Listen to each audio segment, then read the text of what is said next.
Mass transportation. Mass access to health care. Mass access to education. Mass access to jobs. Mass access. Connect. City. Suburb. Mass transportation. Clean and green. Mass transit. Clean and green. Riders.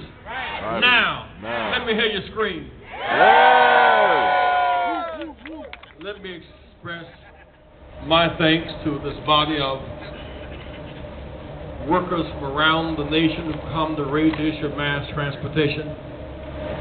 Before going any further, one who has made an indelible imprint upon our consciousness, who has all the quality of leadership across the years, has made us better and better off. A big hand for Congressman John Conyers.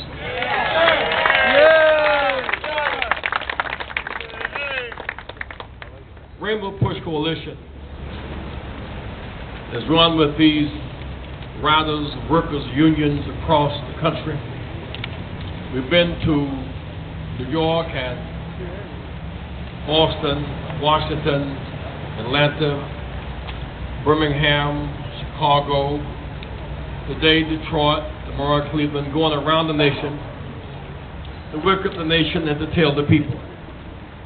This may be the most critical issue of our time. You look at the ash coming out of the volcano in Iceland, what it does to transportation and commerce. Look at the oil spilling out of the Gulf of Mexico, washing up on our shores in Louisiana and Texas.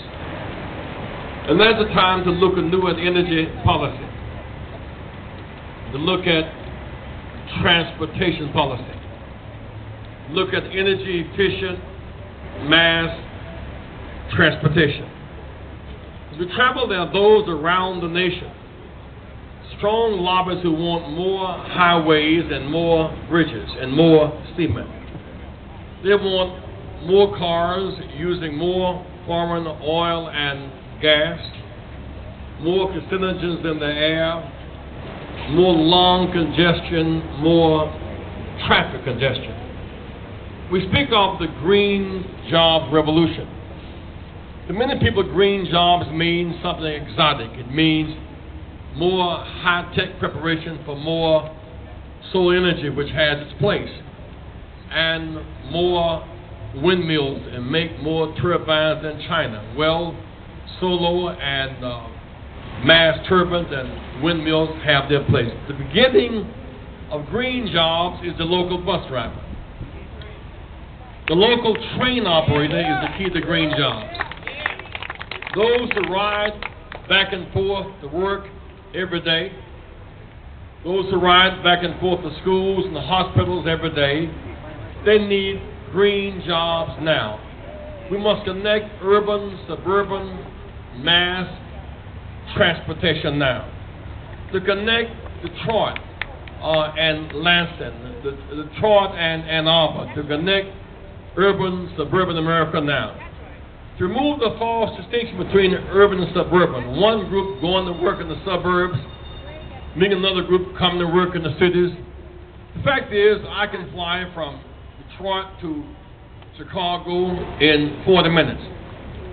But then from O'Hare to downtown Chicago, 2 hours and 10 minutes by car, and 20 minutes by train. Clearly, urban mass transit is a more efficient, more energy-saving way of transporting than just having private cars and using more foreign oil, creating more dependency and more congestion. Well, what is the holdup? Well, in part because we are addicted to private cars, unnecessarily so, and oil and gas. The fact is that we think about it anew.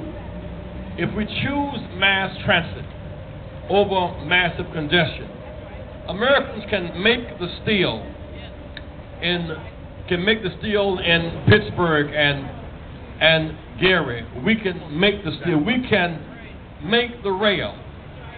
We can build the trains and the cars in Detroit again.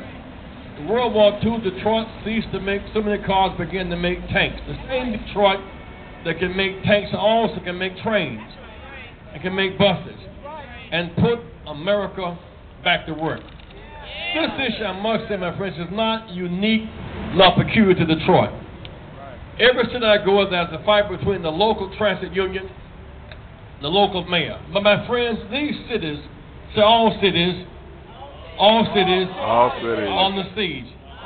Cut off public education, laying off public teachers, closing down public houses, cutting access to public health, closing down public recreation, closing plants closing, jobs leaving, drugs and guns coming, violence rising, poverty rising.